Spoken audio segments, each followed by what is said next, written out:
bonsoir, comment ça va? Bonsoir Jean-Claude, je vais très bien. Ça va. Et on est avec qui? On est avec Reine Doris. Comment? Reine Doris. Reine Doris, hein, j'ai jamais compris pourquoi on peut avoir deux prénoms en un. Il paraît que c'est les plus formidables comme ça, c'est vrai ça? Ouais, peut-être. Ah oui, oui, on m'a dit ça un jour. Hein. On m'a dit, deux en une, c'est mieux. Deux en une, hein, voilà. Et si tu es là avec nous ce soir, je te tutoie, c'est pas grave? Oui, bien sûr, bien sûr. Hein, si tu es là avec nous ce soir, c'est pour parler un petit peu de ce qui t'anime un petit peu tous les jours, ce qui te fait vibrer aussi, l'écriture. L'écriture. La Alors, poésie. c'est comme une thérapie pour moi. Ouais. Depuis que je suis à la retraite, au fait, j'écris. Ouais. Mais c'est une passion qui était là depuis avant, parce que j'ai retrouvé des agendas de 73, 76, mais j'écrivais des petits romans à l'eau de rose.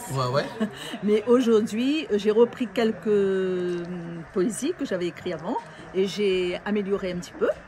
Et puis j'écris de la poésie sur toutes mes expériences vécues, sur tout ce qui me... Voilà, toutes les choses de tous les jours. Mais pas que de la poésie, aussi des contes. J'ai fait aussi des contes. Prochainement d'ailleurs là, enfin je termine d'abord sur la poésie. Oui, oui. Donc j'ai écrit de la poésie, je suis à mon 3e livre. Donc j'ai fait un premier, c'était juste pour...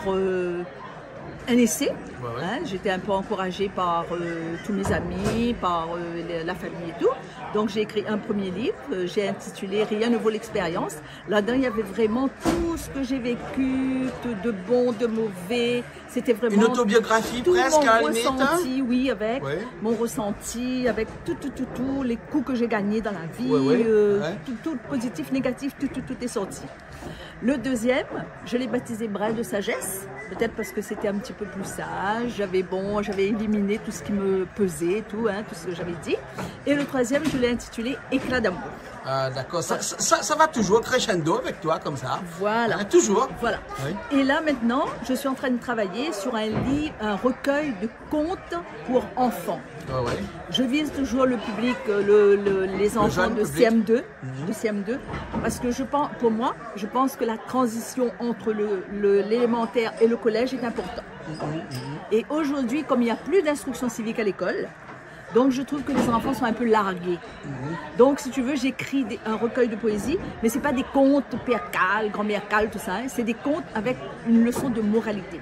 C'est-à-dire sur chaque texte que j'écris, je voudrais, après avoir lu ce texte, je voudrais que l'enfant ressent une moralité. Mais est-ce qu'un conte comme ça peut refléter la réalité de la vie de tous les jours, alors que le conte n'est pas, étymologiquement parlant, quelque chose où on est dans une histoire qui est dans un autre monde, qui est plutôt, comment on va dire ça, quelque chose qui est utopique, on va dire. Non, moi je fais des contes de moralité, voilà, pour que justement à chaque fois l'enfant retrouve quelque chose. D'après mes expériences vécues, d'après ce qu'a vécu mon entourage, d'après les gens, parce qu'il y a beaucoup que ce soit adulte ou enfant, il y a beaucoup de gens qui pensent toujours qu'ils connaissent mieux que les autres. Donc tout ça peut nous dire, par exemple, un conte que j'ai intitulé Désobéissance, là-dedans, c'est pour faire comprendre, même aux adultes, il faut toujours écouter notre aîné. Il faut toujours écouter parce qu'on évite de se casser le nez. Qu'on soit adulte, qu'on soit enfant, le plus âgé, il peut toujours nous apporter quelque chose de positif. Voilà, donc, des leçons de morale. Des leçons de morale. Voilà, qu'on avait à l'école avant, qui n'existent plus avant. Par exemple, du genre, il ne faut jamais oublier où ça nous sort. Ce n'est pas parce que nous avons un métier, nous l'avons pas fait des études partout, nous la passe dans tout le pays, nous l'avons apprendre 50 langues, que quand nous arrive la réunion, nous dit plus papa, nous dit mon père, nous dit pour maman, nous dit ma mère. Il faut quand même que nous pensions que si nous la gagnons, saute la mère pour aller faire des études, c'est parce que nous ne donnons pas aux parents là, ces autres ceintures pour monter à nous, pour envoyer nous faire des études, pour payer nos billets l'avion. Quelqu'un m'a dit un jour, la morale, c'est la barrière qui empêche les hommes de tomber. Comment elle expliquer ça à des enfants? Déjà en basant sur cette moralité-là, voir que c'est une personne plus âgée qui donne, donc la personne a vécu. Donc son expérience, il fait part de son expérience. Voilà. Il fait part de son expérience, des coups de cogne qu'il a gagnés. Et en écoutant la personne plus âgée, on peut éviter certaines choses, ou alors on peut se servir des erreurs qu'on a commises pour avancer. Nous, on a déjà fait, pour nous c'est fait, mais les jeunes, ben, s'ils se basent sur tout ça, ça les empêche de faire la même bêtise que nous. Et puis voilà, donc après, j'ai fait aussi sur les clés. J'ai mis les clés pour arriver au bout. Parce que pour moi aujourd'hui, j'estime que avec tous les moyens qui sont mis à disposition des enfants, ils ont possibilité de réussir. Donc, s'ils sont intelligents, ils savent saisir les clés qu'il faut. Le respect, la politesse, la zénitude, l'honnêteté. Il y a des messages clés qu'ils doivent saisir. Et si ça a poussé ces portes-là, derrière, ils vont trouver la lumière. Parce que, c'est comme ça. Après, j'ai un autre, j'ai intitulé La vigilance. C'est par exemple pour leur dire que tout ce qu'ils font dans la vie, il faut essayer de faire une seule chose à la fois. Je suis concentrée pour ne pas faire des bêtises. Et puis je donne un exemple. Par exemple, moi, j'ai mis un courrier recommandé avec un truc qui était très important parce qu'il y avait une date limite. Au lieu de mettre mon nom comme expéditeur, j'ai mis mon nom comme destinataire. Conclusion, le courrier est allé battre carré dans la Réunion et l'a retourné 15 jours après. Donc, mon canard dans les cuits parce que la date a fini de passer et les affaires finissent pas sous mon nez. Allez pour mieux revenir, ça non. Allez pour mieux revenir. Voilà. Après, pour parler, beaucoup de choses. Donc, tous les titres comme ça. Et puis, il y a des histoires que j'ai inventées aussi pour toucher certains enfants, pour leur faire comprendre que souvent dans la vie, on récolte ce qu'on sème. D'accord. Donc, des trucs que j'ai brodés comme ça. D'accord. Alors, tes contes, tes histoires, ils sont en français, ils sont aussi en créole. En créole. En créole, majoritairement. Mais quand je dis créole, c'est mon causé. Ouais. Parce que vous connaissez créole, il y en a 50 dictionnaires créole, un peu comme ça, un peu comme ça. Il y a le KWZ, il y a beaucoup d'orthographes et puis après de façon de parler. Moi, j'ai mis recueil de mon causé. C'est-à-dire ma manière de causer, comme mi cause avec Poula, je l'ai écrit. Je l'ai essayé de respecter un petit peu le se, le z, tout ça. Mais c'est mon causé. D'accord. Alors, deux livres que tu as avec nous ici, là, on va voir un petit coup. Deux livres, alors on peut le voir. Alors, Braine Sagesse, Reine Doris Gerbandier, bien sûr. Un brin de sagesse, il est très fleuri et très herbé, comme ça va dire, ça, ton livre. Il y a beaucoup. C'est un recueil? C'est un recueil de poésie. Voilà, un recueil de poésie. C'est un recueil de poésie. Donc, il m'en reste à peu près une trentaine. D'accord. Et ça, c'est Éclat d'amour. Oui. Ça, c'est Éclat d'amour. Et mes textes sont très variés. J'ai pas un thème particulier, c'est-à-dire c'est à portée de tout le monde. D'accord.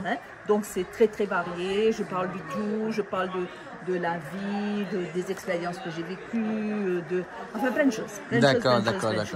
Et voilà.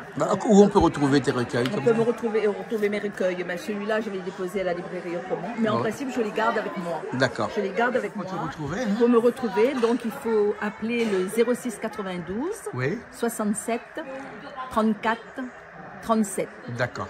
Je vais te montrer un petit peu le titre de mon... De ton prochain?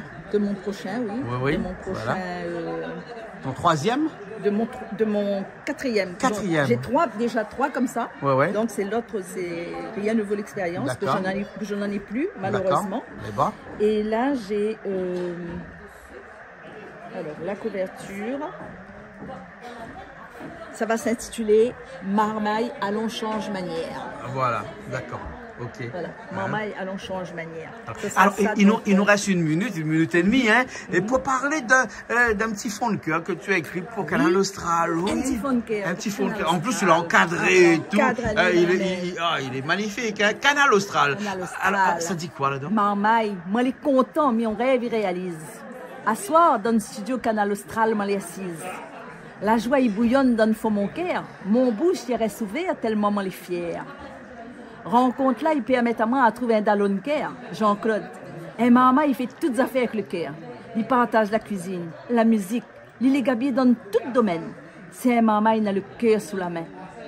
On peut compter sur lui, on peut compter sur son talent, son générosité, pour mettre à ou en valeur et aider à ou réaliser le bon plan. Dans mon entourage, il y a bon peu d'admirateurs. Quand on a cause sur lui, les autres bonnes causes, ils sortent dans le fond les cœurs. Souvent, m'y entend. Oh, t'es Tibougla, les génial, les extraordinaires. Un plaisir à garder, un plaisir à écouter. Son bonne émission est tellement captivant. Donne son l'expression où lié à la passion les dégage. Tout ça, il donne envie de connaître Ali. Alors, je comprends la chance que je à soir. Moi, les côtés li, moi, les un peu vantard. En plus, je l'ai bien entouré. Je l'ai mis avec mon dédalon, Huguette et Sonia, que les fiers d'être là. Non seulement je l'ai content, mais mon cœur à soir est rempli d'émotions. Je la ramène mon petit neveu que je la provoque depuis 40 ans. Cédric, un petit génie. Tout à l'heure, Jean-Claude va présenter Ali. Et bon. D'accord. Merci bien. Hein? Merci pour tout. Hein? Et il nous peut retrouver, comme tout à l'heure, on l'a dit, comment on a un Facebook comme notre camarade de l'autre côté, Huguette là-bas. Comment il fait pour aller dans le monde qui n'y gagne pas un peu? Il ne gagne pas trop. On gagne écrit des comptes, on gagne écrit des fonds de caisse, mais il ne gagne pas au rejoindre. Un jour, peut-être, je vais mettre moi dessus. Les bons. Mais là, pour l'instant, je suis encore un peu gauche-gauche. D'accord. Donc, librairie autrement pour trouver bientôt voilà. Mais les préférables, je t'appelle à moi pour l'instant. Comment? À quel endroit? Les préférables, je t'appelle à moi au 06 92 67 34 37. Merci beaucoup. Voilà. Merci. Merci, Jean-Claude. Nous retrouvons. Eh, nous mangeons pas là. On l'a vu? Oui, on a vu ça. Ce soir, c'est pas là. On a vu ça, bonne cuisinier. Là, les Gabi. Et puis, on a vu une artiste que. Oui, Misty, qui était là, qui est là, ce soir. Jamais me repensé à soi, mais ça fait une photo avec Misty. Ah, mais content. Comme quoi, il faut venir ici jusqu'à la Merci, Jean-Claude. Merci. Gros big up à Zod, gros big up à la liste. Merci. Allez, bye bye.